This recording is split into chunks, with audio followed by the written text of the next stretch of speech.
তোমার এই অসুস্থ শরীর নিয়ে এই কাজ দেখার পর আলী জিজ্ঞাসা করে, বিবি তোমার এই শরীরের অসুস্থতা নিয়ে কেন তুমি এতগুলা কাজ বাড়াইলাম? এই অসুস্থতার ভিতরে কেন তুমি এতগুলা কাজ নিয়ে তুমি এত ব্যস্ত? তখন আর ফাতেমা দেরি করতে পারে না, রাত্রের স্বপ্নের কথাটা আলীর কাছে বলে দেয়। ডাক দিয়ে বলে, প্রাণের স্বামী, রাত্রে আমি ঘুমের মধ্যে স্বপ্ন দেখি আমার বাবা আমার ঘরের অন্ধকারের ভিতরে একা একা হাঁটতেছে। আমি বাবারা জিজ্ঞেস করলাম, বাবা তো আপনি কারে খুঁজেন? তিনি বললেন, মা তোমারে খুঁজি। কিন্তু কেন খুঁজেন বাবা? এই স্বপ্নের কথা বললেন যে আজকে সেহরি করব আপনার সঙ্গে একই দস্তরখানায়, আর সেহরির ইফতার করব আমার বাবার সঙ্গে জান্নাতের দস্তরখানায়। এই কথা বলার সঙ্গে সঙ্গে আলী আর বুঝতে কোনো বাকি রইল না যে আমার স্ত্রী ফাতেমার দুনিয়ার সময় শেষ হয়ে গেছে, আমাকে ছেড়ে অন্ধকার কবরে চলে যাবে। আলী দেরি করে নাই, সঙ্গে সঙ্গে আলী হাউমাউ করে কান্নার জোয়ারে শিশু বাচ্চার মতো কান্না করতে শুরু করলেন। কান্নার রোল পড়ে গেছে এমন কান্না শুরু করলেন। এই কান্না দেখার পর ফাতেমা রাদিয়াল্লাহু তাআলা সহ্য করতে পারে নাই, স্বামীকে ধরে স্ত্রীও কান্দে। এই কান্নার মুহূর্ত কোন মুহূর্তের সময়ে নবীজির কলিজার টুকরা হাসান আর হুসাইন রান্নাঘরে ঢুকে যায়। দুইজনের কান্না করতেছে, আর হাসান হুসাইন যখন ঢুকে যায় তখন হাসান হুসাইনকে ফাতেমা রাদিয়াল্লাহু তাআলা আনহা বললেন, বাবারা তোমরা যাও, তোমার নানার রৌজায় চলে যাও, তোমার নানার রৌজায় চলে যাও, তোমরা এখানে বিরক্ত করো না। তখনই চলে গেলেন, নানার রৌজায় চলে গেলেন। হাসান হুসাইন যখন চলে গেলেন, নানার রৌজায় যখন চলে গেলেন, হাদিসের মধ্যে পাওয়া যায় এই নানার রৌজায় যাওয়ার পর তারা নবীজির রৌজার উপরে বসে নবীর সঙ্গে কথা বলছেন, নবীও তাদের সঙ্গে কথা বলছেন, পৃথিবীর কেউ তাদের কথা শুনে না। কথা বলেন ঠিক কিনা? এই ঘটনাটা বর্ণনা যখন হয়ে যায় তখন নবীজি বলেন, হাসান হুসাইন তোমরা এমন সময় এখানে কেন? তোমরা তো তোমার মায়ের চেহারার দিকে তাকায় থাকো, আজকের পর থেকে কোনোদিন তোমার মায়ের চেহারা আর দেখতে পাবে না। এই কথা যখন বললেন, হাসান হুসাইন বুঝার আর কোনো বাকি রইল না। দৌড়ে দৌড়ে দুনো ভাই মা এবং বাবার সামনে দাঁড়ায়া স্বামী স্ত্রী দুইজনে কান্দে। এবার হাসান হুসাইন মারে জোরাইয়া ধরে মা মা বলে যখন চিৎকার মারে, ফাতেমা রাদিয়াল্লাহু তাআলা বলে, সন্তানেরা তোমরা কেন কান্দো? হাসান হুসাইন বলে, আর আমাদের সঙ্গে গোপন রাখার কোনো রাস্তা নেই, কারণ আমার নানা বলে দিছে যেন তোমার চেহারা বেশি করে দেখি, আর জীবনে কোনোদিন তোমাকে দেখব না। আউযু বিল্লাহি মিনাশ শাইতানির রাজীম। বিসমিল্লাহির রাহমানির রহিম। الذي خلق الموت والحياة ليبلوكم أيكم أحسن عملا وهو العزيز الغفور. فقد قال رسول الله صلى الله عليه وسلم: واعبدوا الرحمن وأطعموا الطعام وأبسوا السلام وتدخلوا الجنة بالسلام. فقد قال الله تعالى في شان حبيب ومخبرا وآمرا: إن الله وملائكته يصلون على النبي يا أيها الذين آمنوا صلوا عليه وسلموا تسليما اللهم جره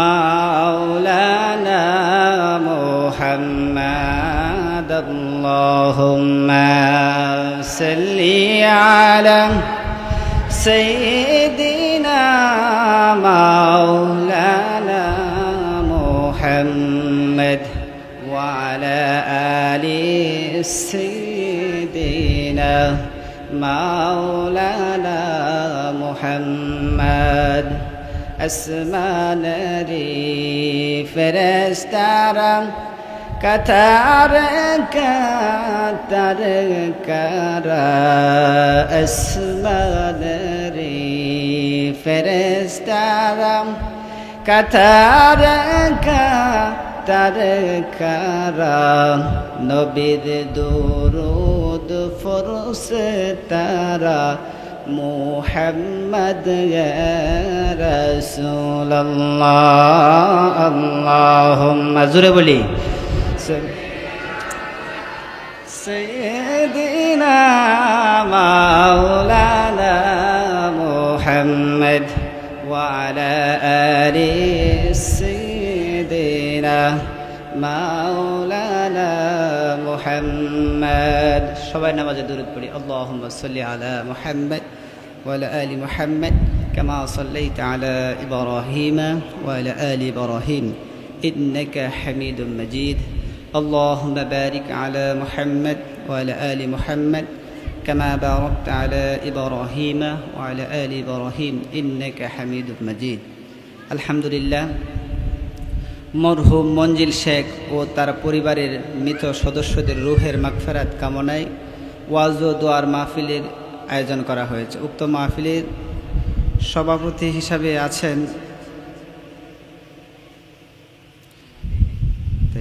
আচ্ছা যাক বলো আমার পূর্বে কোরআন এবং হাদিস থেকে মূল্যবান আলোচনা করেছেন ওয়ান্দ হাফেজ হজরত মাওলানা মোহাম্মদ মাহাদি হাসান সাহেব মুহতামিন উম্মুল মুমিনিন মহিলা মাদ্রাসা মদিনা বাজার বজ্রকুনিয়া মুন্সিগঞ্জ। আরও বিশেষ বক্তা হিসেবে আলোচনা করেছেন প্রখ্যাত আলেমে দ্বীন ও ইসলামী চিন্তাবিদ জনাব হজরত মাওলানা আমানুল্লাহ সাহেব, সম্ভবত আপনাদের মসজিদের ইমাম সাহেব আসে নাই না, যাই হোক আলোচনা করেছেন আপনাদের মসজিদের সম্মানিত খতিব সাহেব। আরও অনেকেই আলোচনা করেছেন, ট্রেজে উপস্থিত আছেন অনেক উলামায়ে কেরাম এবং সামনে উপবিষ্ট আছেন দিনদার ভাই ও বোনেরা এবং পর্দার অন্তরালে আলোচনা শুনছেন আমার শ্রদ্ধেয় সম্মানিতা মা ও বোনেরা। সকলকে আমার পক্ষ থেকে সালাম, আসসালামু আলাইকুম ওয়া রাহমাতুল্লাহ। আজকের এই মাহফিল হওয়াতে আপনারা খুশি না বেজার? খুশির আওয়াজ আসতে হয় না জোরে হয়? তাহলে যদি জোরে হয়ে থাকে তো বুঝে শুনে একবার জোরে সুরে একবার শুকরিয়া আদায় করছি, সকলে পড়ে নিচ্ছি আলহামদুলিল্লাহ। প্রশংসা করলাম কার? লাভ হয়েছে কার? বলেন, লাভ হয়েছে কার? আমাদের, ঠিক না? কারণ এই আসমান এবং জমিনে আল্লাহ ছাড়া যার প্রশংসা করবেন, যার গুণ কীর্তন গাইবেন, তারই লাভ হবে, তারই উপকার হবে। কিন্তু কেবলমাত্র শুধুমাত্র আল্লাহ তাআলার প্রশংসা যখন বান্দা করবে, তখন আল্লাহ তাআলার প্রশংসা করলে যিনি করবে তারই ইজ্জত, তারই সম্মান এবং তারই অথরিটি, তারই সব কিছু বাড়বে। কথা বলেন ঠিক কি না? এই জন্য আমাদের মর্যাদা বাড়বে যদি আল্লাহর প্রশংসা করি। এই জন্য আমরা সর্বদাই আল্লাহ পাকের প্রশংসা করতে রাজি আছি না নাই? তাহলে যারা এখনও বাহিরে আছে, অনেকেই তো আছে, আমরা অল্প সময় কথা বলবো। এর আগেই আমরা একটা তাকবীর দিব আল্লাহ নামে, যেন শয়তান যে আমাদের আপনজন আছে ওরা একটু দূরে যাও, আমরা একটু আরামসে একটু কথাবার্তা বলি এবং শুনি। কি বলেন আপনারা? তাহলে আপনারা সকলেই তাকবীর দিবেন আল্লাহ নামে, কারণ আল্লাহ নামে তাকবীর দিলে শয়তান দূরে যাবে শয়তান ঘুরে আস্তে আস্তে আমরা আলোচনা শেষ করে দেব ইনশাআল্লাহ। তাহলে আপনারা কি তাকবীর দিতে রাজি আছেন? তো জোরে সুরে বলেন লিল্লাহি তাকবীর। আরো জোরে আওয়াজ করে বলেন লিল্লাহি তাকবীর। এই যে তাকবীর দিলাম, এটা আল্লাহ পাকের প্রশংসা এবং আল্লাহ পাকের বরত্ব স্বীকার করলাম। এই জন্য আমরা আলোচনা করব কোরআন এবং হাদিস থেকে। যে কয়েক কথা আমাদের বলার সুযোগ যিনি করে দিবেন উনি কে? আল্লাহ তাআলা যেন আমি তেলাওয়াতকৃত আয়াত এবং হাদিস থেকে যেন আলোচনা করতে পারি, আল্লাহ তাআলা যেন আমাকে তৌফিক দান করে, সকলে পড়েন আমিন। তা আমি আপনাদের সামনে পবিত্র কালামুল্লাহ থেকে একখানা আয়াতে কারিমা পাঠ করেছি। নবীজির অসংখ্য হাদিস থেকে, নবীজির অসংখ্য হাদিসে মোবারক থেকে মাত্র এক টুকরা হাদিসে নববী আপনাদের সামনে পাঠ করেছি। এ থেকে আমরা কথা বলবো যদি আল্লাহ তাআলা আমাদেরকে তৌফিক দান করে। কারণ কোনোদিন শিখে বুঝে এবং আপনি মুখস্থ করে আয়সা আলোচনা করার কোনো সুযোগ হবে না যদি আল্লাহ তাআলার পক্ষ থেকে যদি মদত দান না করা হয়। আল্লাহ যদি আমাকে কিছু বলার সুযোগ না করে দেয়, অসংখ্য জানা সত্ত্বেও আপনাদের কিছু বলার অধিকার আমার নাই। কারণ এই যে আমরা বারবার প্রশংসা করতেছি, এই জবান দিয়েছেন কে? জোরে বলেন, জবানটা দিয়েছে কে? এই জবান আবার বন্ধ করে দিতে পারে উনি কে? এটা কি আপনাদের বিশ্বাস হয়? এর বাস্তব প্রমাণ আমি আপনাদের সামনে তুলে ধরি। আমার আলোচনার পূর্বে বেসিক কিছু কথা আমি বলে আমার তেলাওয়াতকৃত আয়াতের উপরে আমি যাব। যেমন আমার এই জবান দিয়ে আপনাকে কথা বলতেছি, আর এই জবান দিয়েই মানুষের আপনি আমার কথাতে খুশি হবেন, আবার এই জবানের মাধ্যমে আপনি আমার প্রতি তৃপ্ত হবেন, রাগান্বিত হবেন, এই জবানের মাধ্যমে। তবে এই জবানটা যিনি দিয়েছেন উনি কে? আর এই জবানটা উনি আবার নিতেও পারে। যেমন আপনাদের প্র্যাকটিক্যাল একটি কথা বলি। যেমন আমার বাবা একদিন আর 2 দিন নয়, 24 বছর পর্যন্ত কোরআনের খেদমত করেছে। আজকে 1.5 বছর আগে হঠাৎ তিনি ব্রেন স্ট্রোক করার কারণে আজকে 1.5 বছর যাবৎ সব আছে, কিন্তু আমাদের সাথে আর কথা বলতে পারে না। জবান বন্ধ করে দিয়েছেন কে? তাহলে আমাদের এই জবান এখনো আছে, তাহলে এই জবান দিয়ে আমার রবকে কি ডাকা প্রয়োজন আছে না নাই? তাহলে আমরা এই রবের কথা শুনব এবং আখিরি জামানার নবী, নবিকুলের শিরোমণি নবী, নবীর সমস্ত নবীদের নবী, আমরা সেই নবীর মুখস্থিত বাণী থেকেও কথা শুনব। এই জন্য আমরা যা জিজ্ঞাসা করব কিছু বলার চেষ্টা করবেন। এই যে আমি বললাম, এই জবান দিয়ে যদি আপনাকে আমি ডাকি আপনি খুশি হবেন, এবং এই জবান দিয়ে আপনাকে গালি দিলে আপনি বিরক্ত হবেন। এর একটি প্রমাণ দিয়ে আমি আলোচনা শুরু করছি। আচ্ছা বলেন, একটা মা সন্তানকে গর্ভ ধারণ করে, এটা একবারে সহজ করে ধারণ করে না কষ্টের বিনিময়ে ধারণ করে?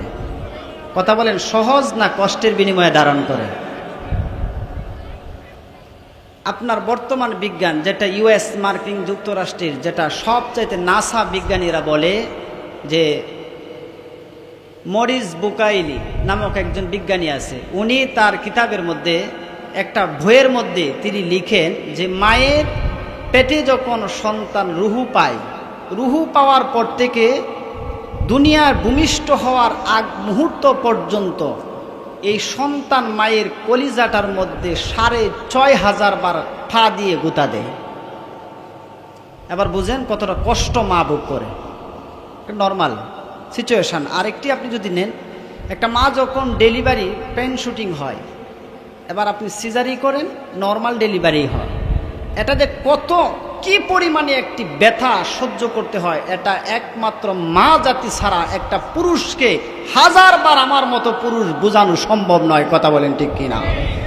আমার আপনার নবী মুহাম্মদুর রাসূলুল্লাহ সাল্লাল্লাহু আলাইহি ওয়াসাল্লাম বলেন, এত হৃদয় রিংড়ানো, পেটে ধারণ করা কষ্ট এবং প্রসব বেদনা, যেই মা যন্ত্রণা সহ্য করে কষ্টের পর কষ্ট সহ্য করার পর, যেই মা তোমাকে ডেলিভারি করার পর যখন দুনিয়ায় যখন বান্দা তুমি পৌঁছে যাও, যখন ওই মাকে যখন সন্তান যখন সর্বপ্রথম মৃদু কণ্ঠে যখন আস্তে করে যখন সন্তান যখন মারে মা কয়া ডাক দেয়, আমার নবী বলেন পৃথিবীর এমন কোনো মা নাই যে সন্তানের মুখে মা ডাক শোনার পর মায়ের কলিজা ঠান্ডা হয় নাই। ঠিক কিনা বলে? এমন কোনো মা নাই। এই যে প্রচণ্ড কষ্ট, ব্যথা, পেটে ধরা ব্যথা এবং প্রসব বেদনা, যখন সন্তান মারে মা বলে ডাক দেয় তখন মায়ের হৃদয়ের সমস্ত কষ্ট ভুলে যায়। কথা বলেন ঠিক কিনা?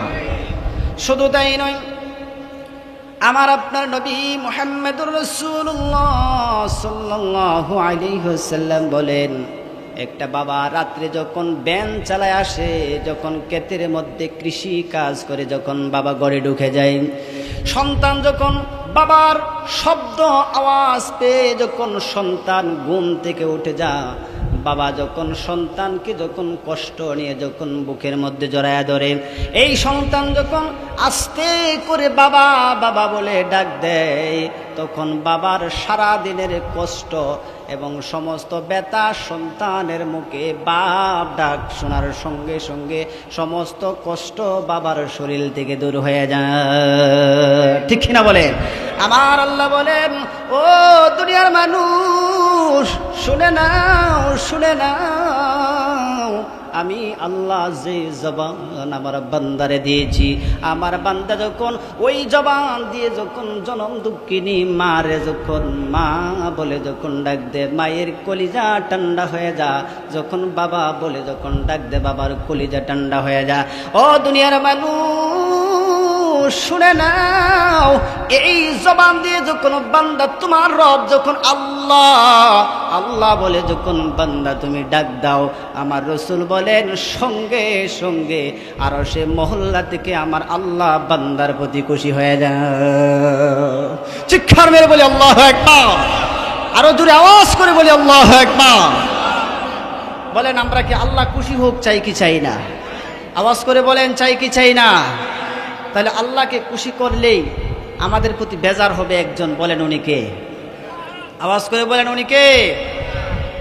কারণ উনি কিন্তু খুব বেজার হবে। কারণ উনি বেজার হবে এই কারণেই, কারণ উনি চাই না যে আমাদের প্রতি আল্লাহ খুশি হোক। কারণ উনি যদি চায় তাহলে আমাদেরকে সে বন্ধুরূপে আর পাবে না। এই জন্য রাসূল করিম সাল্লাল্লাহু আলাইহি ওয়াসাল্লামকে আল্লাহ তাআলা বলেন, আমার বান্দা যখন আমাকে আল্লাহ স্বীকৃতি প্রদান করে, যখন আল্লাহ বলে যখন আমাকে আমার বান্দা ডাক দেয়, তখন আমি আল্লাহ খুশি হয়ে আমার বান্দার জন্য দুইটা পুরস্কারের ঘোষণা দেই। চিৎকার মেরে আল্লাহু আকবার, আওয়াজ করে বলেন আল্লাহু আকবার।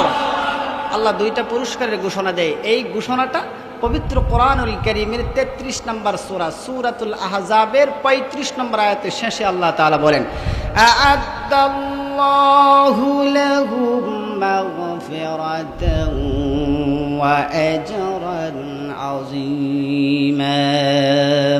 আমার আল্লাহ বলেন, নবী জানা দেন আমার तमाम পৃথিবীর যত বান্দা আছে, আপনার যত উম্মত আছে, নবী আপনি জানায়া দেন, আমার বান্দা যখন আমার এই দুনিয়ার সব পাওয়ার পরও যখন আমার বান্দা যখন আমার আল্লাহ বলে ডাক দেয়, ও নবী জানায়া দেন, আ'আদাল্লাহু লাহুম, আমি আল্লাহ আমার বান্দাদের সামনে প্রতিশ্রুতি দিলাম, আমি আল্লাহ আমার বান্দাদের সামনে ওয়াদা দিলাম, এক নম্বর হলো মাগফিরাতাম, আমি আমার বান্দার জীবনের সব গুনাহগুলো মাফ করে দেব। আল্লাহু আকবার, আওয়াজ করে বলেন আল্লাহু আকবার। আল্লাহ বলছেন আমি আমার বান্দার সব গুনাহ মাফ করে দেব। এবার আমি আপনাদেরকে একটি কথা বলতে চাই যে মানুষ যখন গুনাহ করে, মানুষ যখন গুনাহ করে তখন এই গুনাহ করার সঙ্গে সঙ্গে মানুষের গুনাহটা লিখা হয়। মানুষের গুনাহটা কি করা হয়? লিখা হয়। কোরআনুল কারীম এটা বলছেন। কোরআনুল কারীমের 50 নম্বর সূরা সূরাতুল কাফ, আর একটা আছে সূরাতুল কাহফ, পবিত্র কোরআনের 18 নম্বর সূরা।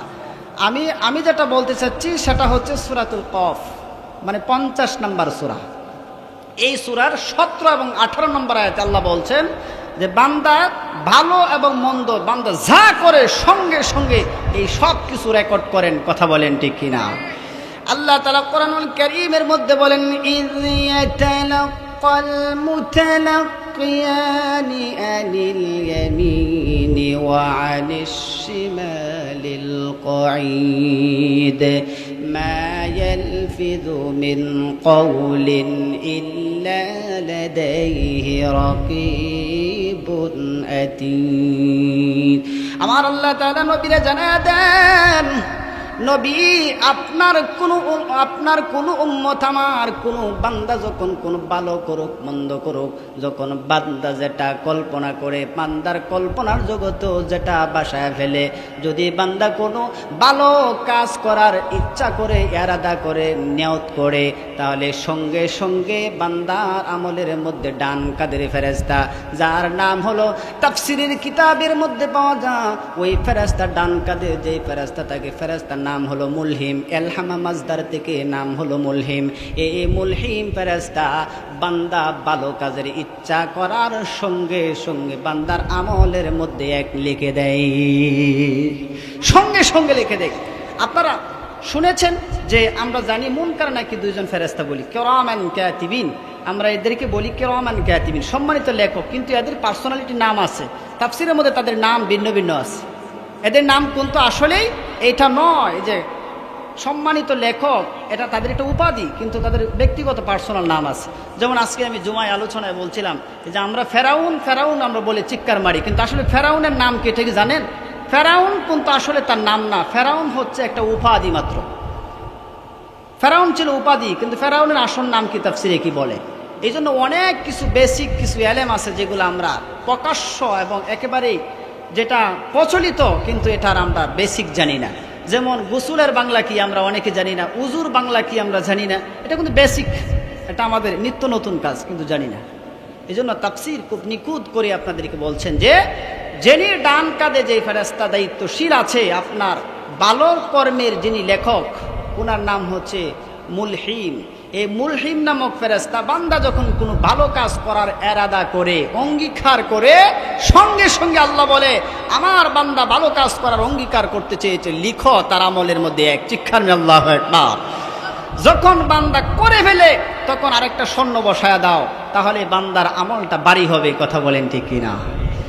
আর রসুলকে জানায়া দেন, রসুল আপনার কোনো উম্মত যখন কোনো গুনাহ করার অঙ্গীকার করবে, গুনাহ করার জন্য সিদ্ধান্ত করবে, আমার আল্লাহ বাম কাদের ফেরেশতারে আল্লাহ তাআলা বারণ করে নিষেধ করে দিলেন। যেমনভাবে ডান কাদের ফেরেশতা নিয়ত করার সঙ্গে সঙ্গে এক লিখার অনুমতি আছে, কিন্তু গুনাহ করার ইচ্ছা করেছেন বান্দা, কিন্তু গুনাহ করলে তোমার আমলের মধ্যে এক লেখার কোনো অনুমতি আল্লাহ দেয় নাই।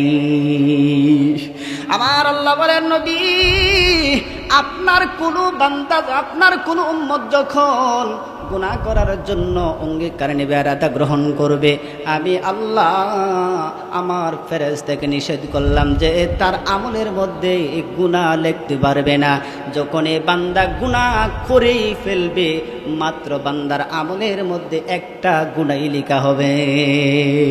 ঠিক কিনা বলেন? এই আল্লাহ তাআলা নবীরে শিখাইছেন, নবী এক নাম্বার যদি আল্লাহকে কেউ ডাক দেয় মাগফিরাতান, তার গুনাহ মাফ করবে। তবে যদি বান্দার গুনাহ মাফ করা হয়, যদি মনে করেন এখানে একটি নাম আপনার লিখবেন, এই নামটা যদি আবার কোনো মুছুনে দিয়ে মুছে ফেলেন, তাহলে জায়গাটার মধ্যে একটা অসুন্দর দেখা দিবে। কথা বলেন ঠিক কিনা? অসুন্দর দেখা দিবে। তো এই অসুন্দর আমল নিয়ে যদি কিয়ামতের ময়দানে যদি হাজির হন, তাহলে অন্য নবীর উম্মতেরা বলবে যে এখানে কি ছিল, এটা মুছে ফেললো কেন, এটা মুছা কেন? তখন প্রশ্নবিদ্ধ হবেন। এই প্রশ্নের জবাবে হযরতে আবু হুরায়রা রাদিয়াল্লাহু তাআলা নবীকে প্রশ্ন করলেন, ইয়া রাসূলুল্লাহ, যদি আমাদের গুনাহ মুছে ফেলা হয়, লিখাকৃত আমল যদি মুছে ফেলা হয়, তাহলে তো জায়গাটা ফাঁকা হবে, শূন্য হবে, তাহলে এইটা জায়গা পূরণ হবে কিভাবে? আল্লাহ তাআলা সঙ্গে সঙ্গে জিবরাইলের মাধ্যমে আল্লাহ নবী মুহাম্মদ সাল্লাল্লাহু আলাইহি ওয়াসাল্লামকে এই পূরণের সিদ্ধান্ত আল্লাহ তাআলা দিয়েছেন। চিৎকার আল্লাহু আকবার। পবিত্র কোরআনুল কারীমের 25 নম্বর সূরা সূরাতুল ফুরকান আয়াত নম্বর 68 নম্বর আয়াতে আল্লাহ তাআলা নবী মুহাম্মদ সাল্লাল্লাহু আলাইহি ওয়াসাল্লামকে জানায়া দেন, আল্লাহ তাআলা বলেন, ফাউলাইকা ইউবাদদিলুল্লাহু সাইয়্যাতিহিম হাসানাত ওয়া কানাল্লাহু গফুরার রহিমা। আমার আল্লাহ ডাক দিয়া বলেন, নবী আপনার উম্মতকে জানায়া দেন, যদি যখন আমার আল্লাহ তাআলা বান্দার প্রতি রাজি হয়ে যখন বান্দার গুনাহগুলা মাফ করে দেয়, তখন বান্দা যেই পরিমাণে বান্দা গুনাহ করেছে আমার আল্লাহ বান্দার আমলের ভিতরে এই পরিমাণে সব দ্বারা আল্লাহ বদলায়া দেন। চিৎকার মেরে আল্লাহু আকবার। 2 নাম্বার ওয়া আজরান আযীমা। এখানে উলামায়ে কেরাম আছে, আযীমা শব্দ ব্যবহার করা হয় এই ক্ষেত্রে যার ভার, যার ভরত্ব এবং যার পরিধি কোন মানুষ, পৃথিবীর কোন মানুষ যার লুট করতে পারে না, এত বড় কি আল্লাহ তাআলা আযীম শব্দ দ্বারা ব্যবহার করেছেন। তার মানে হচ্ছে আল্লাহ তাআলা বান্দার গুনাহকে যখন মাফ করবে, গুনাহ পরিবর্তন করে আল্লাহ তাআলা তাকে পুরস্কার হিসেবে আল্লাহ তাআলা এত বড় জান্নাত দিবেন যে জান্নাত সম্পর্কে বান্দা কল্পনাও করতে পারে না। এই বর্ণনা দিতে গিয়ে আমি বুখারী শরীফের একটি সূরা থেকে আমি আলোচনা আপনাদেরকে শোনাইতে চাই। জিবরাইল আলাইহিস সালাতু ওয়াস সালাম একদিন রাসূলকে প্রশ্ন করলেন, ইয়া রাসূলুল্লাহ, আপনার বয়স কত আমি জানতে চাই। তখন রাসূল করিম সাল্লাল্লাহু আলাইহি সাল্লাম বয়সের বর্ণনার আগে রাসূল বললেন, জিবরাইল, আমি তো তোমাকে সবসময় আমার এক সাহাবীর আকৃতিতে দেখি, দাহিয়াতুল কলব, এই সাহাবীর আকৃতিতে আমি দেখি তোমাকে, কিন্তু আমি দেখতে চাই যে তোমার প্রকৃত যে তোমার যে একটি কাঠামো, অবকাঠামো দিয়ে আল্লাহ তোমাকে বানিয়েছেন, এটা তো আমি কখনো দেখি নাই, আমি কি এটাকে তোমাকে দেখতে পাবো? জিবরাইল আলাইহিস সালাম বলেন, ইয়া রাসূলুল্লাহ, আল্লাহ তাআলা আমাকে এত বড় দেহ সম্পূর্ণ আকৃতি দিয়ে আমাকে বানিয়েছেন, আমার দেহ বহন করার মতো এই জমিনে কোনো জায়গা নাই। এই জমিনে কি নাই? জায়গা নাই। এইটা বোঝাইতে গিয়ে আমি আপনাদেরকে খুব সহজ করে বোঝাই।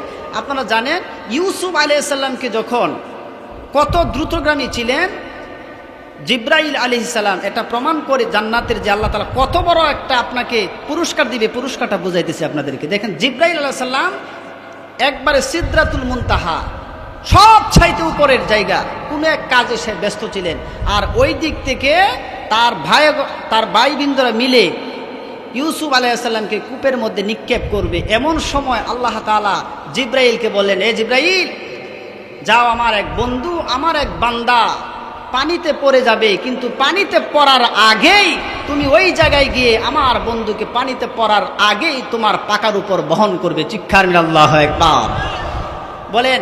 এই সিদরাতুল মুনতাহা তো মনে হয় এন থেকে মুন্সিগঞ্জ এতটুক না? কি বলেন, এন থেকে মুন্সিগঞ্জ এতটুক দূরেই তো হবে, কিন্তু সিদরাতুল মুনতাহারের কতটুক দূরে, কত হাজার হাজার কোটি কোটি বছরের রাস্তা, এটা আপনাকে কোন ক্যালকুলেটর দিয়ে বোঝানো সম্ভব নয়। যেমন আপনাকে আমি বুঝাই, যেমন সূর্যের রশ্মি আছে, বিজ্ঞান বুঝাইতেছে সূর্যের রশ্মি মানে সূর্যের আলো, যেটা সূর্যের যে আলোর গতি এটাকে রশ্মি বলা হয়, এটা প্রতি সেকেন্ডে 1,86,000 কিলোমিটার দৌড়াইতে পারে। আর এই সূর্যের থেকে দুনিয়াতে এই তাপ মাটিতে স্পর্শ করতে 8 মিনিট 34 সেকেন্ড সময় লাগে। আর এই সময়ের বর্ণনা অনুযায়ী দুনিয়া থেকে প্রথম আসমানের দূরত্ব হলো 500 বছরের রাস্তা। এবার বুঝেন যে কত লম্বা, কারণ এই যতটুকু ফাঁকা এতটুকু প্লোরাল হচ্ছে এক একটা আসমান। এভাবে 7 আসমান 7 জমিন পাড়ি দিয়ে সিদরাতুল মুনতাহা কোনো এক কারণবশত আল্লাহর হুকুমে ব্যস্ত ছিলেন জিবরাইল, আর এই জায়গায় জমিনে নিক্ষেপ করতেছেন তার ভাই একটা কূপের মধ্যে ইউসুফ আলাইহিস সালামকে। আল্লাহর নবীর কাছে জিবরাইল বলেন, ইয়া রাসূলুল্লাহ, আমার দ্রুততার বর্ণনা আমি আপনাকে শোনাই, শুনেন। আমি যখন সিদরাতুল মুনতাহারে যখন ছিলাম, আমার আল্লাহ যখন হুকুম করলেন, আমি দেরি করি নাই, সঙ্গে সঙ্গে আমার 2টা ডানা মারলাম, আর এই কূপের মুখে থেকে নিচে পড়ার আগে আমি জিবরাইল আল্লাহর পয়গম্বর ইউসুফকে আমার পাখায় ধারণ করলাম। পানিতে পড়তে দেই নাই, পানিতে পড়তে দেই নাই, আমি ধারণ করেছি। এই জিবরাইল একদিন বললেন, আল্লাহ, আপনার বান্দাদের জন্য তো জান্নাত বানাইতেছেন, কিন্তু এই জান্নাতটা কত বড় আমাকে একদিন অনুমতি দিবেন, আমি এটা ভিতরে একটি ঘুরাইন দিয়ে দেখতাম। আমার 600 নূরের পাখা তো আমি জীবনে মারতে পারি নাই, আমার 600 নূরের পাখা দিয়ে একসাথে আমি একটু দৌড়াইতে চাই, একটু উঠতে চাই, আমাকে সেই সুযোগটা দিবেন জান্নাতে ঢুকতে, জান্নাত কত বড় দেখার একটু সুযোগ দিবেন। আল্লাহ বললেন, জিবরাইল, তুমি জান্নাত যে কত বড় এটা তুমি ঘুরে বুঝতে পারবা না। তারপরেও বললেন, জিব্রাইল বললেন, আল্লাহ আমি জানি আপনার কথা সত্য, পারবো না, কিন্তু আমি চাই আমার 600 নূরের পাকা একবার ব্যবহার করতে। আল্লাহ বলেন, জিব্রাইল যাও, তুমি জান্নাতের প্রথম গেট থেকে তুমি শুরু করো, তোমার 600 নূরের পাকা বিশিষ্ট তুমি 600 পাকা মারো আর উঠতে থাকো বিরামহীন অবস্থায়, কোনো বিশ্রাম নাই। এইভাবে জিব্রাইল একদিন আর 2 দিন নয়, 70,000 বছর পর্যন্ত জান্নাতে পাকা মারলেন। অবশেষে ক্লান্ত হয়ে তিনি জান্নাতের একটি পিলারের নিচে জিব্রাইল বসে গেলেন। আল্লাহর ডাক দিয়ে বলেন, আল্লাহ আমি জিব্রাইল আর পারছি না, মাত্র দেখলাম আমি প্রথম ফিলার থেকে দ্বিতীয় ফিলার পর্যন্ত আমার পৌঁছাতে 70,000 বছর সময় আমি জিব্রাইলের লেগে গেছে। আল্লাহ আমি জানতে চাই, আপনার তৈরি জান্নাত, যে জান্নাত আপনার উম্মতকে, আপনার বান্দাদেরকে আপনি দান করবেন, বলেন ওই জান্নাতের ফিলার আর সামনে কতগুলো আছে? জিব্রাইলকে আমার আল্লাহ জানায় দেন, জিব্রাইল রে মাত্র 2টা ফিলার পার হয়েছ, আরো এমন হাজার হাজার ফিলার জান্নাতের ভিতরে আছে। এই আল্লাহ বলছেন যে আমি তোমাদেরকে যখন আল্লাহ বলে ডাক দিবে তখন তোমার গুনাহ মাফ করব, গুনাহটা পরিবর্তন করব। 2 নম্বর পুরস্কার, তোমাকে এমন জান্নাত দিব যে জান্নাত জিব্রাইল পর্যন্ত দৌড়াইতে পারে না। কথা বলেন ঠিক কিনা? বলেন আপনারা এই জান্নাতে যেতে চাই কি চান না? আওয়াজ করে বলেন, চাই কি চাই না? এই জান্নাতে গেলে বলেন, এই জান্নাতে যাইতে গেলে আমাদের মরা দরকার আছে না নাই? আওয়াজ করে বলেন, মরার দরকার আছে না নাই? মরতেইব। এই জন্য আমি তেলাওয়াত করেছি এমন একটি আয়াত, উলামায়ে কেরাম জানেন যে আমি তেলাওয়াত করেছি ওই আয়াত। আমি এবার শুরু করছি আয়াতের দিকে। আল্লাহ তাআলা বলছেন, আল্লাযী যিনি খলাকাল মাউতা ওয়াল হায়াত। এখানে আল্লাহ তাআলা এই আয়াতে আল্লাহ বলছেন, আল্লাযী যিনি খলাকাল মাউতা, তিনি সৃষ্টি করেছেন মরণ, ওয়াল হায়াতা, তোমাদেরকে দিয়েছেন হায়াত। আচ্ছা বলেন, দুনিয়ার রেওয়াজ মতে, দুনিয়ার নিয়মতান্ত্রিক অনুযায়ী হায়াত আগে হয়, মৃত্যু পরে হয়। কথা বলেন ঠিক কিনা? কিন্তু ওই আয়াতে আল্লাহ শুরুই করছেন যে মৃত্যু দিয়ে হায়াত। কথা বলেন ঠিক কিনা? এর মানেটা কি? এর মানে হচ্ছে এটা দুনিয়াবি কোনো সিস্টেম নয়, এটা আল্লাহ তাআলা বুঝাইতে চান যে মৃত্যুর মাধ্যমে তোমার আরেকটা জগৎ আছে, এই জগৎটার কেমন হবে, এই জগতে কি দিয়ে যাইবা, কি নিয়ে যাইবা, এটার পরীক্ষার জন্যে আমি আল্লাহ এই দুনিয়াতে তোমারে পাঠাইলাম। কথা বলেন ঠিক কিনা? আজকে আমার আলোচনার মূল কেন্দ্রীয় আলোচ্য বিষয় হচ্ছে যে আমাদের মৃত্যুবরণটা করার মাধ্যমে আমরা এমন একটা সুখের জগতে পাড়ি দিচ্ছি অথবা এমন একটা দুঃখের জগতে পাড়ি দিচ্ছি যেখানে আর আমাদের কেউ সাবমিট করে ভেরি ইন্টারনাল অ্যাফেয়ার্স, আমাদেরকে কেউ পার্সোনালিটি আমাদেরকে সাহায্য করতে পারবে এমন ক্ষমতা কারো থাকবে না। এই যে যেমন আপনাদের এই দেশের এই গ্রামের কৃতি সন্তান যিনি হাফেজ মাওলানা মেহেদি হাসান সাহেব, উনি আলোচনা করেছেন এই সময়ে এমন কোনো অথরিটি, ক্ষমতাধীন এমন কোনো শক্তিশালী দল থাকবে না যেই দল আল্লাহর অনুমতি ছাড়া কথা বলবে, কারো সুপারিশের জন্য। কথা বলেন ঠিক কিনা? থাকবে না। ওই দিনের কথাই উনি বলছেন। এবার আসেন যে মরতে হবে, এই মরণটা সবারই হবে, কারো বাকি থাকবে না। পুরুষ হোক, মহিলা হোক, ওলি হোক, যাই হোক, এমন কোনো মানুষ নাই যার মরণ হবে না। এটা চিরন্তক সত্য কথা। আর এই কথা বিশ্বাস করে না এমন পাগলও পৃথিবীতে খুঁজে পাবেন না। কথা বলেন ঠিক কিনা? আমরা এমন একটি বিষয় নিয়ে কথা বলতে চাই। এবার আসেন, তবে এই মৃত্যুটা কারো জন্য হবে দুঃখের, আবার কারো জন্য হবে সুখের। যিনি জান্নাতে যাবে তার জন্য মৃত্যুটা হবে একটি সুখের পাথিয়। কারণ মৃত্যুবরণ করা ছাড়া ওই জান্নাতে ঢোকা যাবে না যে জান্নাতের মধ্যে এত আরাম আছে। আর মৃত্যুবরণ করা ছাড়া ওই জাহান্নামে ঢুকতে পারবেন না যেখানে এত আযাব আছে। তার মানে আপনি যেইটাই পেতে চান আপনার মরা অনিবার্য, মরতেই হবে। কথা বলেন ঠিক কিনা? এই মরণটা নিয়ে আমি আপনাদেরকে প্রথমে একটি আলোচনা করি যে আমরা জানি নবী মুহাম্মদুর রাসূলুল্লাহ সাল্লাল্লাহু আলাইহি ওয়াসাল্লামের কলিজার টুকরা ফাতেমা রাদিয়াল্লাহু তাআলা আনহার এই মৃত্যু বরণের এই ঘটনাটা আমি আপনাদের সামনে উল্লেখ করি যে তিনিও মারা গেছেন, যিনিকে রাসূল সবচেয়ে বেশি ভালোবাসতেন সন্তানদের মধ্য থেকে, অনেক বেশি ভালোবাসতেন। উনিও মৃত্যুবরণ করলেন। এই রমজান মাসে কিভাবে মৃত্যুবরণ করেন এই ঘটনাটা উল্লেখ করে এই আয়াতটা নাজিলের শানে নজুল আমি আপনাদেরকে বলছি। আম্মা জান ফাতেমা রাদিয়াল্লাহু তাআলা আনহা তিনি রাত্রের গভীর রাত্রে যখন তিনি ঘুমের মধ্যে আচ্ছন্ন অবস্থায় ছিলেন, ঘুমন্ত অবস্থায় যখন ছিলেন, তিনি স্বপ্নের মধ্যে দেখতে পেলেন আমার আপনার কলিজার টুকরা নবী মুহাম্মদ অন্ধকারের ভিতরে ফাতেমার ঘরে হাঁটতেছেন। ফাতেমা ঘুমের মধ্য থেকে জিজ্ঞাসা করে, আব্বাজান আপনি অন্ধকারের ভিতরে আপনি কারে তালাশ করেন, কাকে খুঁজতেছেন?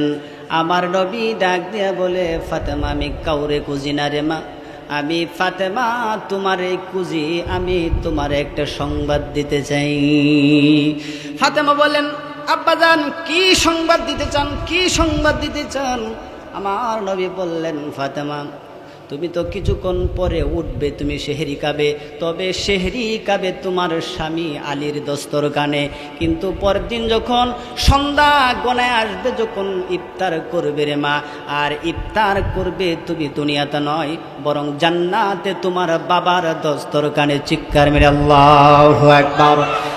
ফাতেমা রাদিয়াল্লাহু তাআলা আনহা স্বপ্নে দেখলেন নবীজি বলতেছে সংবাদটা যে তোমার স্বামীর সঙ্গে সেহেরি খাবে স্বামীর দস্তরখানে বসে, আর এই সেহেরির ইফতার করবে তোমার বাবা দুজাহানের বাদশা মুহাম্মদুর রাসূলুল্লাহ সাল্লাল্লাহু আলাইহি সাল্লামের সঙ্গে জান্নাতের দস্তরখানে। ফাতেমার স্বপ্ন ভেঙে গেলেন। এর আগ থেকে তিনি একটু অসুস্থ ছিলেন, ঘোর অসুস্থ ছিলেন, জ্বর ঠান্ডা সর্দি, তিনি এই অবস্থায় তিনি 2-3 দিন পর্যন্ত তিনি অসুস্থ ছিলেন। যখন রাত্রে এই স্বপ্ন দেখলেন, স্বপ্ন দেখার পর তিনি খুব পেরেশানি অনুভব করলেন, খুব চিন্তিত হয়ে গেলেন, কারণ নবী মুহাম্মদ রাসূলুল্লাহ সাল্লাল্লাহু আলাইহি ওয়াসাল্লামের চরিত্র, তার আকৃতি পৃথিবীর কোনো শয়তান নবীর চরিত্র এবং নবীর আকৃতি ধারণ করতে পারে না, হাদিসে নিষেধ আছে। তার মানে যে স্বপ্নটা দেখছে এই স্বপ্নটা রহমানি, এটা কোনো শয়তানি স্বপ্ন নয়, এটা 100% এটা ভালো স্বপ্ন, আল্লাহর পক্ষ থেকে দেখানো স্বপ্ন। কথা বলেন ঠিক কিনা? এই স্বপ্ন যখন দেখলে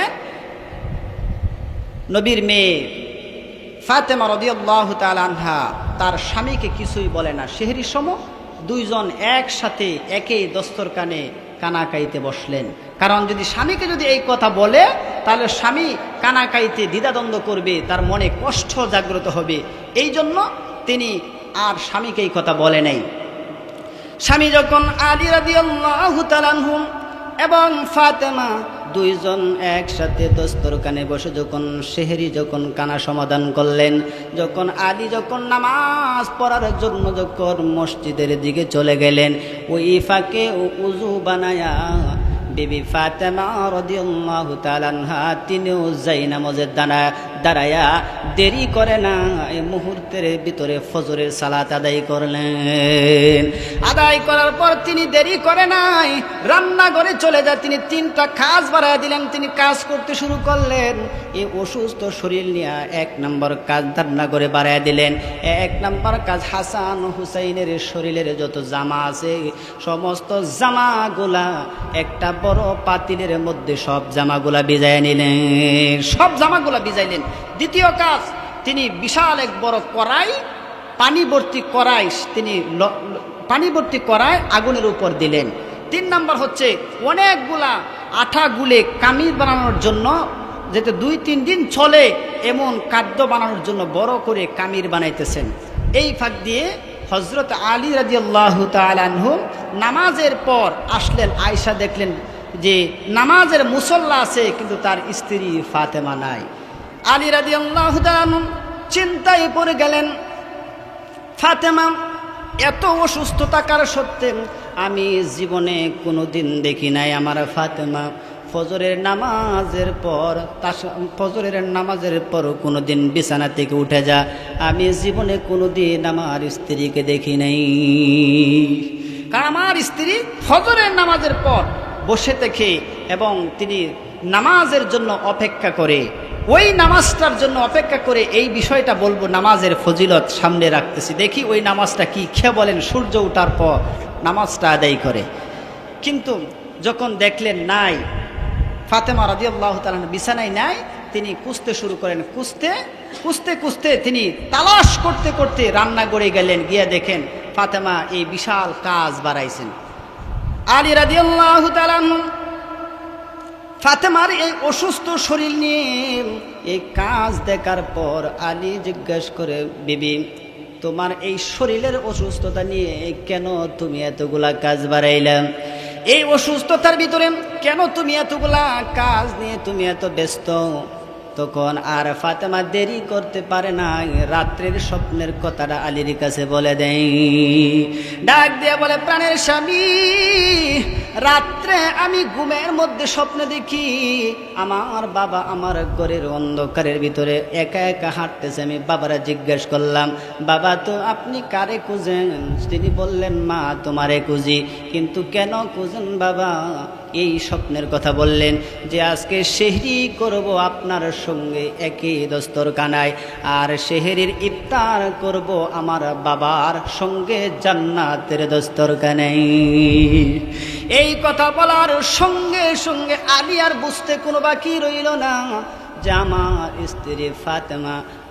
স্ত্রী ফাতেমার দুনিয়ার সময় শেষ হয়ে গেছে, আমাকে ছেড়ে অন্ধকার কবরে চলে যাবে।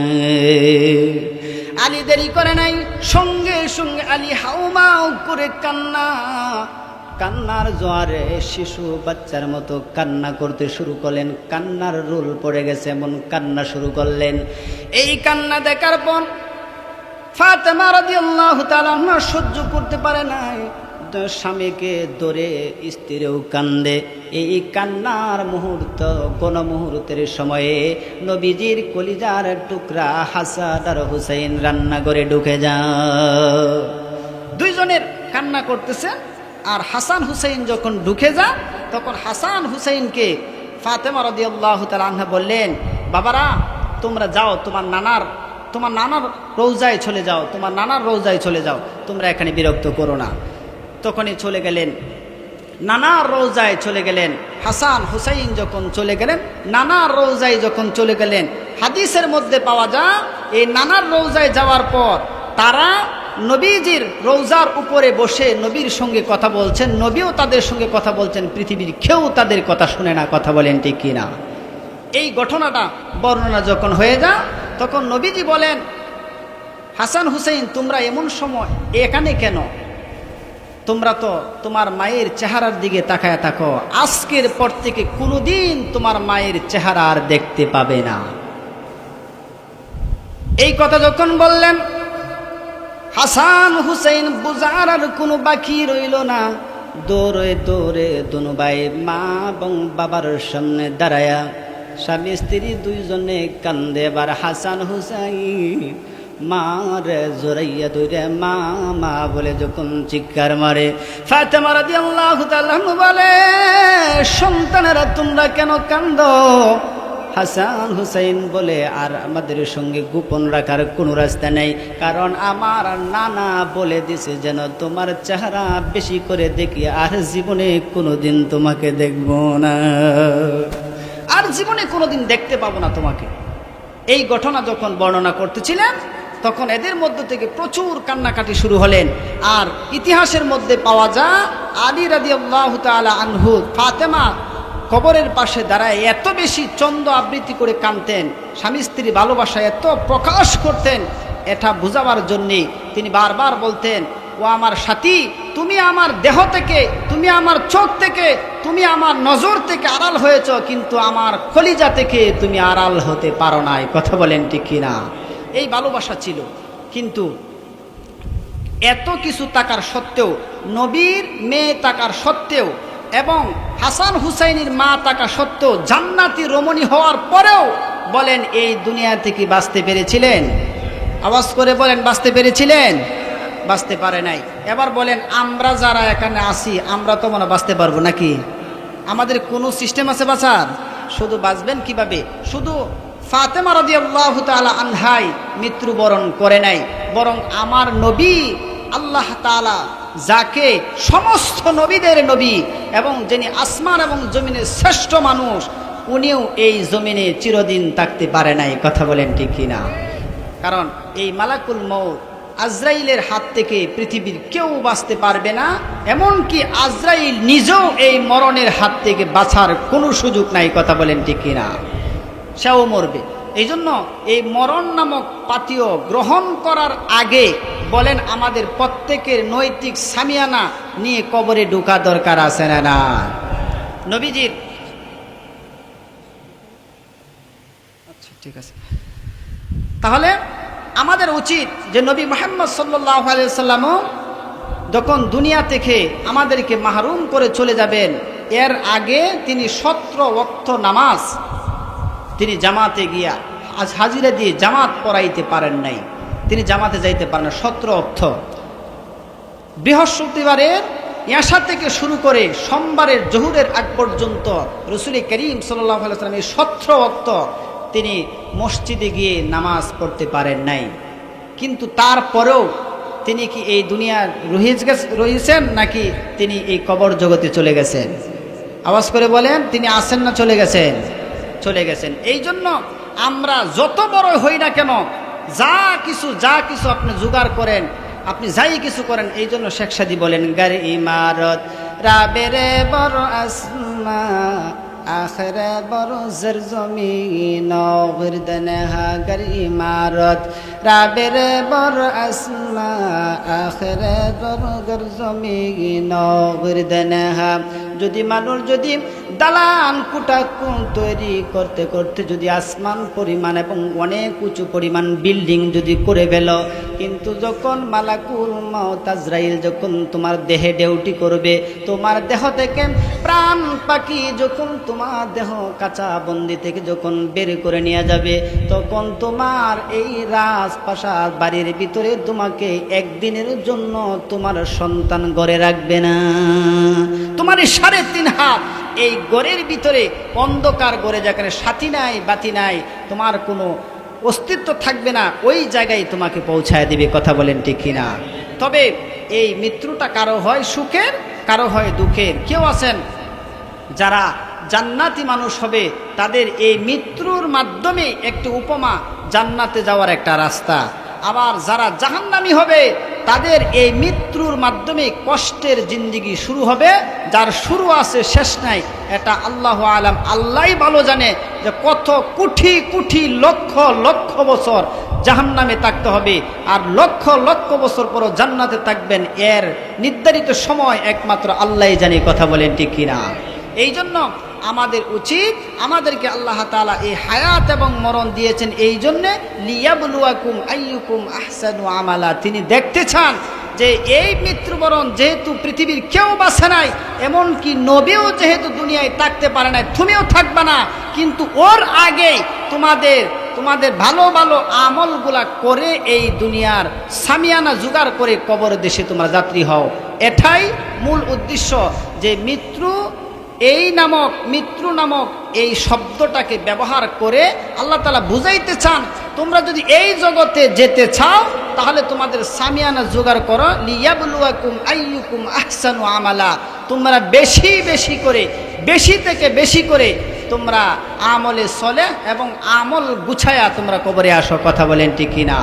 কারণ কেউ কারো জন্য অপেক্ষা করবে না, কেউ বাঁচতে পারবে না।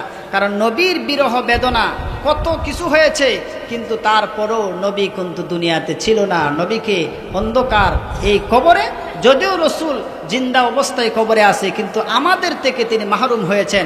আমরা ইচ্ছা করলে আমাদের মতো আর ওনাকে এই দুনিয়ায় দেখতে পাবো না। কথা বলেন ঠিক কিনা?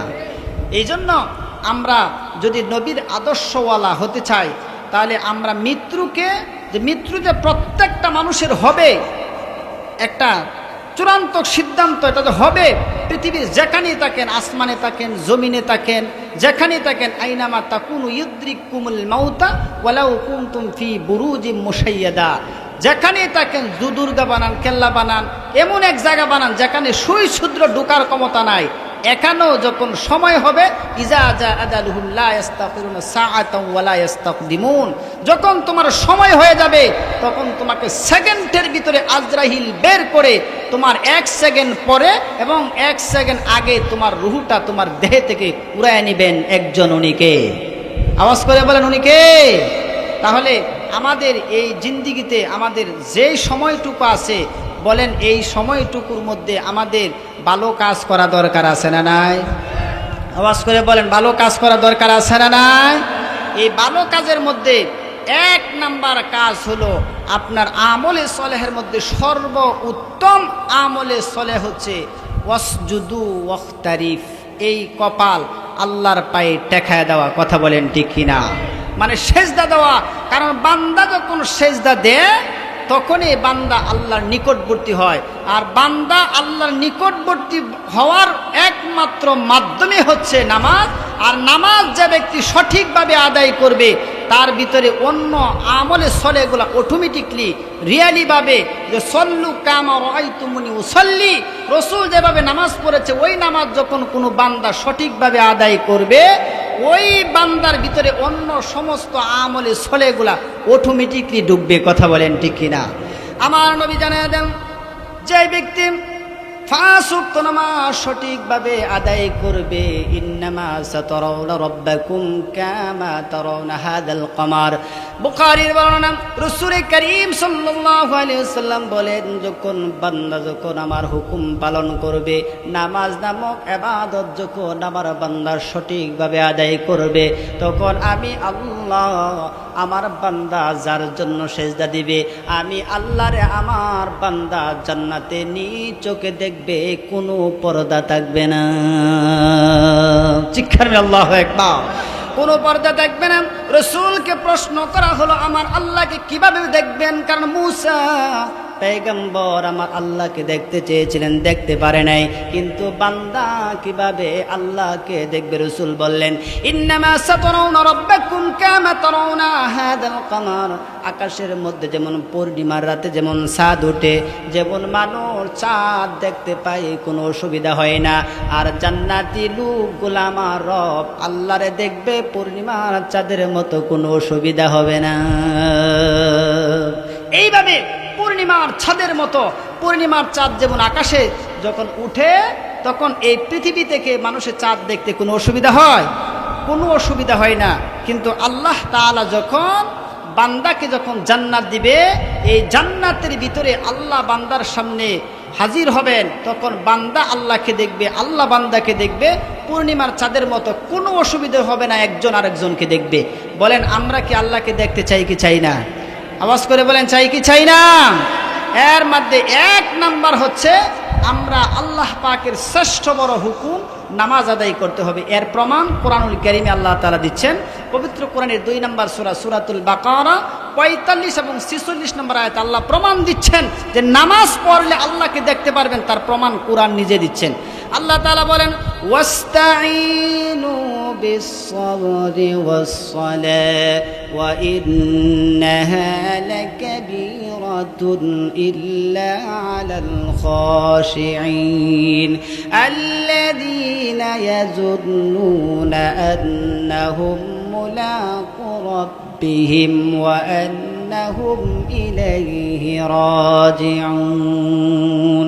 আল্লাহ বলেন, কোনো বান্দা যদি ধৈর্য সহকারে যদি আমি আল্লাহর কুদরতি পায়ে যদি যখন সেজদা দেয়, এই সেজদাটা যদি বান্দা আমারে দেখার জন্য সবুর করে যদি দিয়া দেয়, আমি আল্লাহ আমার বান্দার সঙ্গে যারা কঠিন মনে করবে না, নামাজকে সহজ মনে করে আমি আল্লাহকে পাওয়ার জন্য, আমি আল্লাহকে রাজি খুশি করার জন্য যখন বান্দা আমারে সেজদা দিবে, আমি আমার বান্দার সামনে সাক্ষাৎ করব, কোনো পর্দা রাখব না। বলেন, আমরা কি আল্লাহকে দেখলে এই নামাজ দরকার আছে না নাই? আওয়াজ করে বলেন, আছে না নাই? 2 নাম্বার হচ্ছে, 2 নাম্বার আল্লাহকে দেখতে গেলে 2 নাম্বার হচ্ছে শিরিক করা যাবে না। শিরিক করা যাবে না, কারণ শিরিক করলে আল্লাহকে দেখা যাবে না। কারণ শিরিক করলে আল্লাহকে দেখা যাবে না, তার একটি প্রমাণ নেন। কারণ শিরিকের ব্যাপারে রাসূল করিম সাল্লাল্লাহু আলাইহি ওয়াসাল্লামকে আল্লাহ তাআলা জানায় দেন, বান্দা যদি আকাশ পরিমাণ গুনাহ করে, সমুদ্র ফেনা পরিমাণ গুনাহ করে, বান্দা আল্লাহরে ডাক দিলে আল্লাহ মাফ করবে। কিন্তু বান্দা যখন আমলের মধ্যে শিরিক ঢুকায় দিবে, আল্লাহ ওই বান্দাকে ক্ষমা করবে না, তওবা ছাড়া। কথা বলেন ঠিক কিনা? বান্দা যখন অধিক পরিমাণে বান্দা যখন গুনাহ করে ফেলবে, আমার নবী বলেন, বান্দা তোমার জীবনে এত গুনাহ করেছ সমুদ্রের ফেনা পরিমাণ হয়ে গেছে, এমন গুনাহ করেছ দুনিয়ার জমিনটা তোমার গুনাহে জর্জরিত হয়ে গেছে।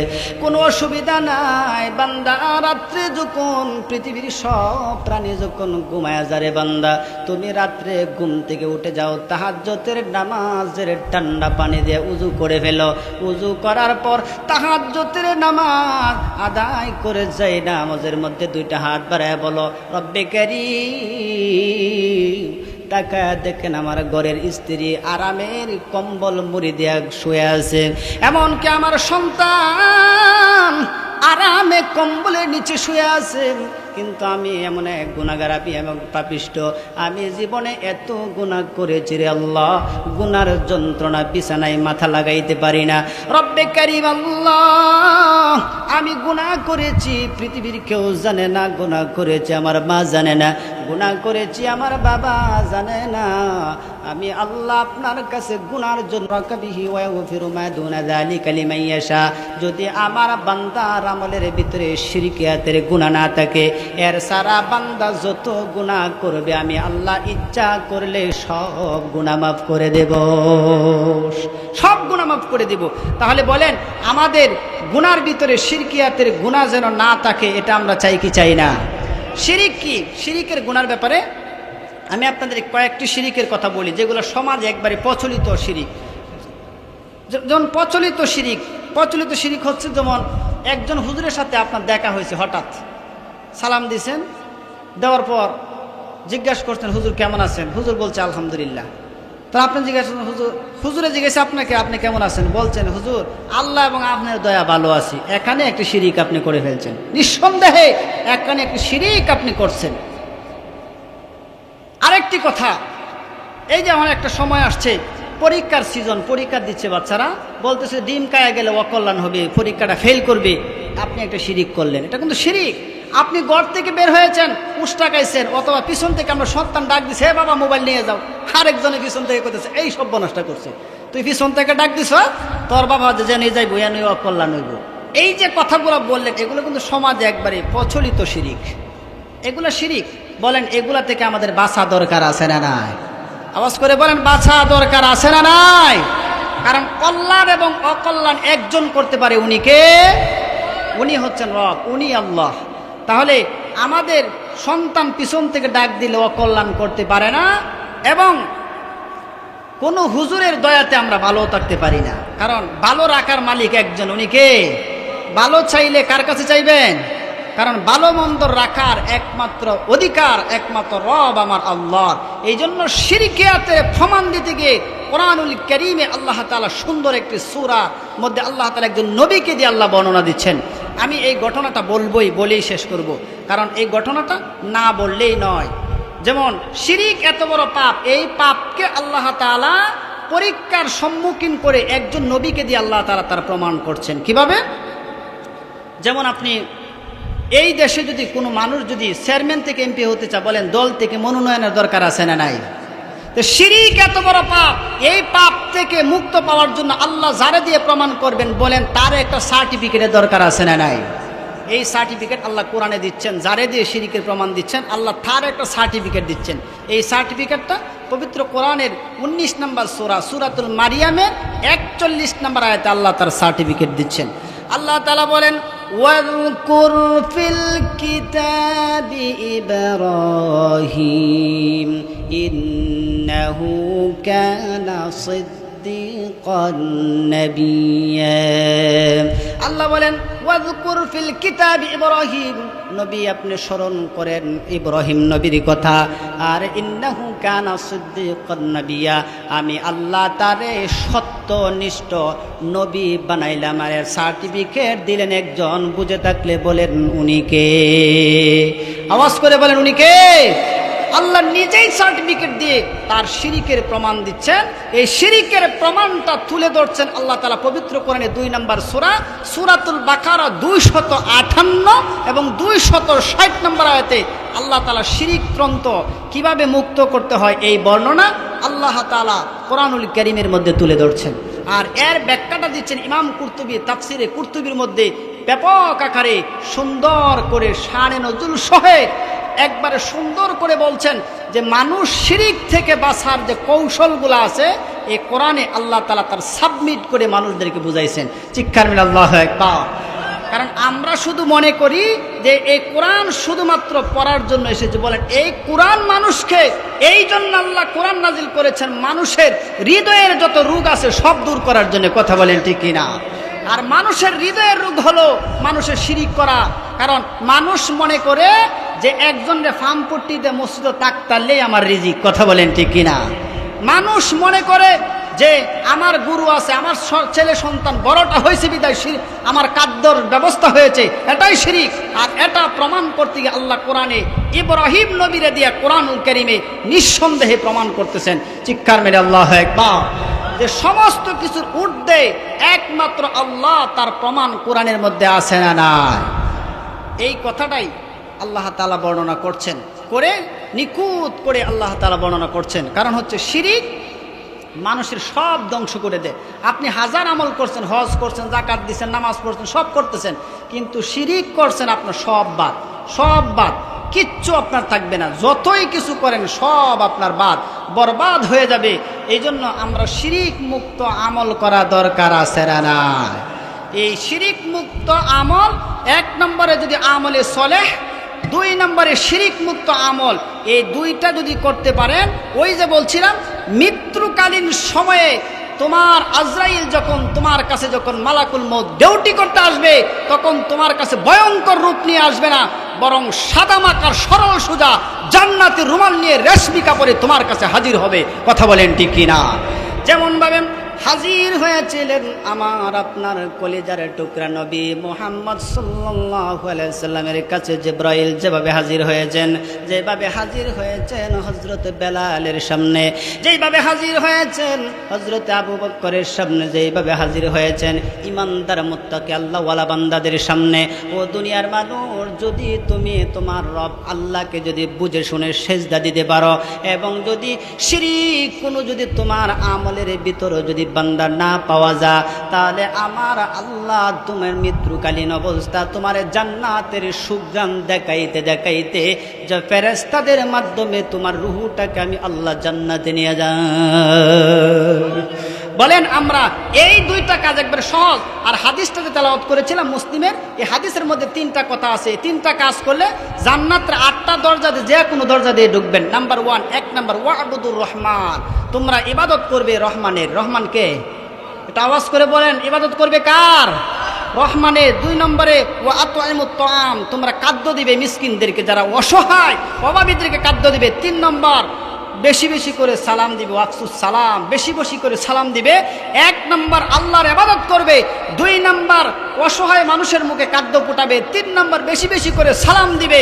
এই 3 কাজ যে ব্যক্তি করবে, রাসূল বলেন তাদখুলুল জান্নাতা বিসসালাম, তাহলে শান্তিতে আরামে স্বাচ্ছন্দ্যে আল্লাহর তৈরি জান্নাতে ঢুকে যাবে। চিৎকার আল্লাহু আকবার। তাহলে আমাদের আলোচনা মূল কেন্দ্রীয় আলোচ্য বিষয় হচ্ছে আমাদের মরতে হবে, এটা ফাইনালি। কথা বলেন ঠিক কিনা? বলেন আমরা যারা আছি আমরা কেউ বাঁচবো তো? বলেন আমরা কেউ সারা জীবনে গ্যারান্টি কারো আছে? গ্যারান্টি নাই। বরং আপনারা এখানে আছেন, কালকে শুনতে পারেন যে অমুক হুজুর এই দুনিয়া থেকে বিদায় হতে পারে, আপনিও আর আমাকে আর কোনোদিন দেখতে পাবেন না। আপনার জীবন এখানেই শেষ হয়ে যাবে, সমাপ্ত হয়ে যাবে। কিন্তু আমরা এমনভাবে আজকে থেকে এই মাহফিল থেকে ওয়াদা নিব যে জীবনে কোনোদিন বেঁচে থাকতে আমরা কোনোদিন আল্লাহ পাকের হুকুম এবং নামাজ ছেড়ে দিব না। ইনশাআল্লাহ রাজি আছেন? আওয়াজ করে বলেন আমরা 5 ওয়াক্ত নামাজ জামাতে পড়বো। রাজি আছেন ইনশাআল্লাহ? আপনাদের মসজিদের ইমাম সাহেব কিন্তু পিছনে আছে, কারণ যারা হাত বাড়াইছে দেখবে আপনাদেরকে ওয়াদা ঠিক থাকে কিনা। কারণ আমরা 5 ওয়াক্ত নামাজ পড়লে আমাদের ক্ষতি তো নাই রে বাবা। ক্ষতি আছে? আরে কথা বলেন, ক্ষতি আছে? কোনো ক্ষতি নেই। আপনি যার সব বুক করতেছেন তার সেজদা দিতে আপনার এত কষ্ট লাগবে কেন? যার সব বুক করতেছেন আপনি বিনা স্বার্থে, সব আপনাকে দিচ্ছে, কিন্তু আপনি পারেন না তার রবকে একটা সেজদা দিয়ে খুশি করতে? এটা কি আপনি পারেন না? আরে ভাই, সেজদা দেওয়ার মধ্যে মজাই আলাদা। দেখবেন অনেক অনেক মানুষ আছে অসুস্থ, কিন্তু সেজদা দিতে চায়, কিন্তু সে আর নিচুজও দিতে পারে না, বালিশের মধ্যে সেজদা দেয়, ইশারা আশারা দেয়, দিতে পারে না। কিন্তু যারা সেজদা দিতে পারে তাকায় দেখবেন সেজদার মধ্যে কি একটা অন্যরকম একটা শান্তি। কথা বলেন ঠিক কিনা? এই সেজদা আল্লাহ পাকের কুদরতি পায়ে আমরা যেন এই মাথাটাকে সর্ব অবস্থায় নত করতে পারি। এই ক্ষমতা এবং এই শক্তি যেন আল্লাহ তাআলা মৃত্যু পর্যন্ত আমাদের প্রত্যেককে নসিব করে, সকলে পড়ি আমিন। 2 নম্বর কথা হচ্ছে, আমরা আমল যতটুকুই করি, কম করি বেশি করি, কম করি বেশি করি, আমরা আমলের মধ্যে শিরিক লাগাবো না। শিরিক মানে হচ্ছে আল্লাহর সাথে কাউকে শরীক করা, আল্লাহর সমকক্ষ কাউকে মনে করা, এটা আমরা করতে পারবো না। مالك يوم الدين إياك نعبد وإياك نستعين اهدنا الصراط المستقيم صراط الذين أنعمت عليهم غير المغضوب عليهم ولا الضالين آمين. بسم الله الرحمن الرحيم. قل هو الله أحد الله الصمد لم يلد ولم يولد ولم يكن له كفوا أحد. بسم الله الرحمن الرحيم. قل هو الله أحد الله الصمد لم يلد ولم يولد ولم يكن له كفوا أحد. بسم الله الرحمن الرحيم.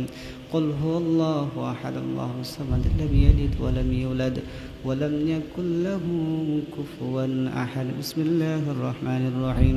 اللهم صل على محمد وعلى آل محمد كما صليت على إبراهيم وعلى آل إبراهيم إنك حميد مجيد.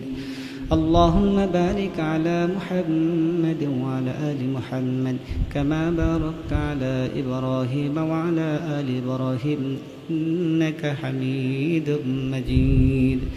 أستغفر الله الذي لا إله إلا هو الحي القيوم وأتوب إليه. لا حول ولا قوة إلا بالله العلي العظيم. أستغفر الله الذي لا إله إلا هو الحي القيوم وأتوب إليه. لا حول ولا قوة إلا بالله العلي العظيم. أستغفر الله الذي لا إله إلا هو الحي القيوم وأتوب إليه. لا حول ولا قوة إلا بالله العلي العظيم. আমরা সবাই দোয়া করি, কেউ বাদ না থেকে। আল্লাহুম্মা আমিন। لا يقعد قوما يذكرون الله إلا حفتهم الملائكة وغشيتهم الرحمة ونزلت عليهم السكينة ذكرهم الله في من عنده فلما رأى الشمس بازغة قال هذا ربي هذا أكبر فلما أفلت قال يا قوم إني بريء مما تشركون ربنا آتنا في الدنيا حسنة وفي الآخرة حسنة وقنا عذاب النار حسبنا الله نعم المولى نعم الوكيل نعم المولى ونعم النصير رب كريم الله মাবুদ পাক পরওয়ারদিগার আল্লাহ, সন্ধ্যা থেকে এই পরিমাণে রব্বে কারীম আপনার কোরআন এবং হাদিস থেকে উলামায়ে কেরামগণ গুরুত্বপূর্ণ কথা বলেছে। রব্বে কারীম আমি গুনাহগার, এলেম কালাম নাই, আমিও কিছু কথা মাবুদ আপনার বান্দাদের সামনে বলেছি। আল্লাহ রব্বে কারীম এই কথার ভুল ত্রুটিগুলা মাফ করে দিয়ে আল্লাহ সঠিক যে কথাগুলা বলেছে রব্বে কারীম সঠিক কথাগুলা আমি সহ আপনার প্রতিটা বান্দা মানার তৌফিক দান করিয়া দেন রব্বে কারীম। আল্লাহ তাকায় দেখেন আপনার এতিম গুনাহগার বান্দাগুলো আপনার সামনে দুটা হাত বাড়াইছেন, জীবনের গুনাহ নিয়া জাহান্নামের বয়ে আপনার দরবারে দুইটা হাত বাড়াইছে। রব্বে কারীম কাঙ্গালের মতো ভিখারির মতো আপনার দরবারে দুইটা হাত বাড়াইছে। জীবনে যত গুনাহ করেছে সব গুনাহ আপনার দরবারে হাজিরা দিয়েছে। রব্বে কারীম তওবা করতেছি মাবুদ, আর জীবনে কোনোদিন মাবুদ গুনাহ করব না। গুনার বোঝা মাথায় নিয়া কান্দেছি,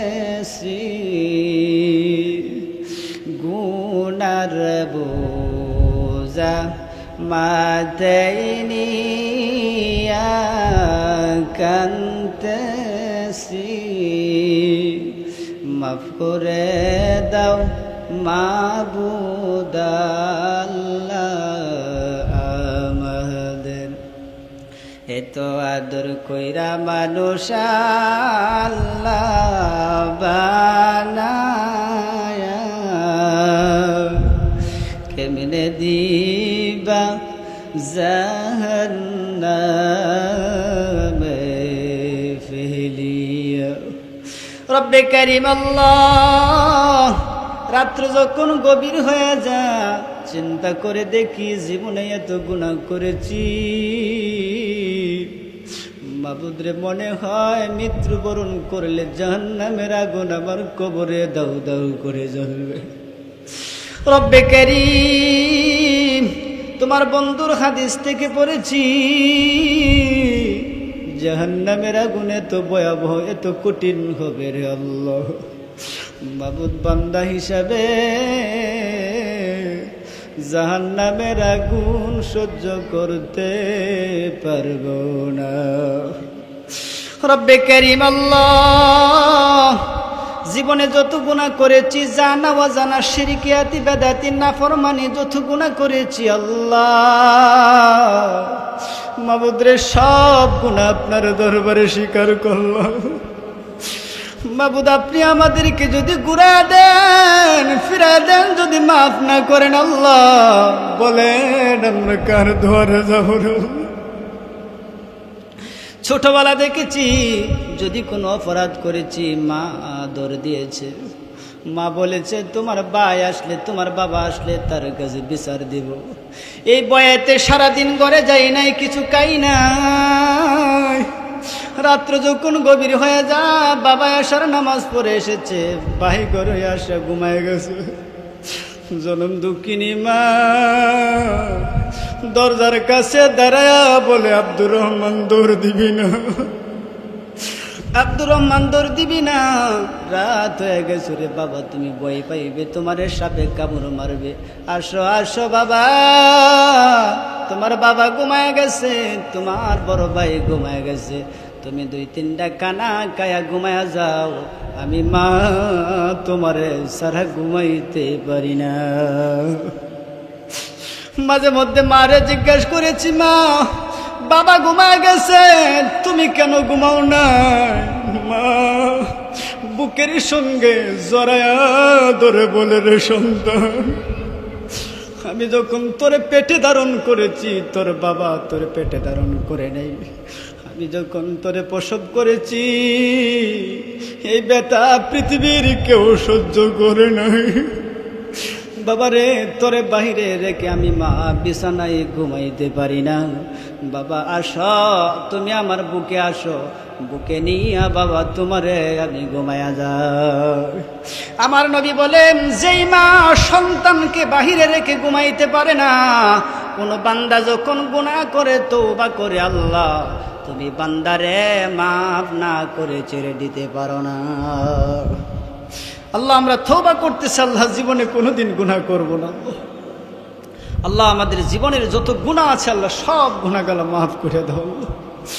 রব্বে কারীম, বাকি যে জীবনটুকু আছে আল্লাহ, মাবুদ যেইভাবে ইবাদত করলে আপনি রাজি খুশি হবেন, যেইভাবে আপনাকে খুশি করতে পারি আল্লাহ, মাবুদ রে সেইভাবে ইবাদত এবং আমল করার তৌফিক দান করিয়া দিন। রব্বির হামহুমা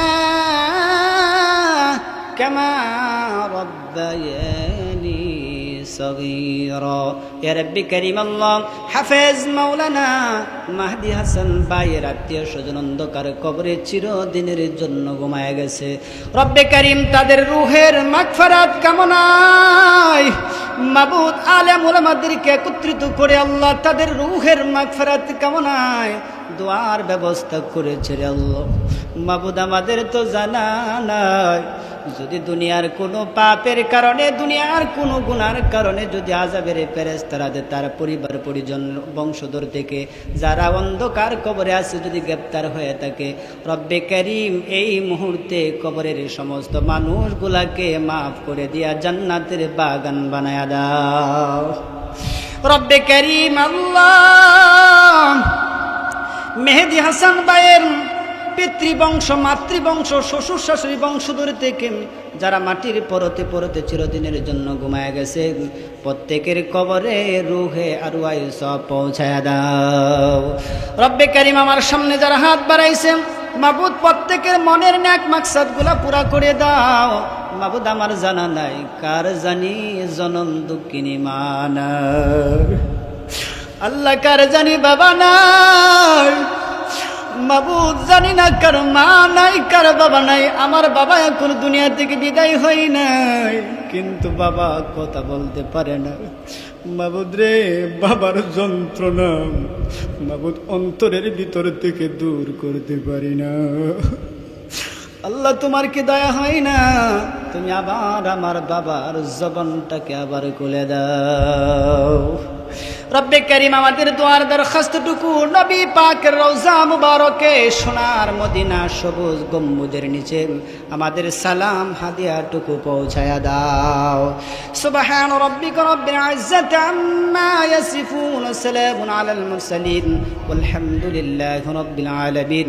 ওয়াজাআল আখিরা কালামিনা ইনদাল মাউতি কালিমাতু বিহাক্কি লা ইলাহা ইল্লাল্লাহু মুহাম্মাদুর রাসূলুল্লাহ।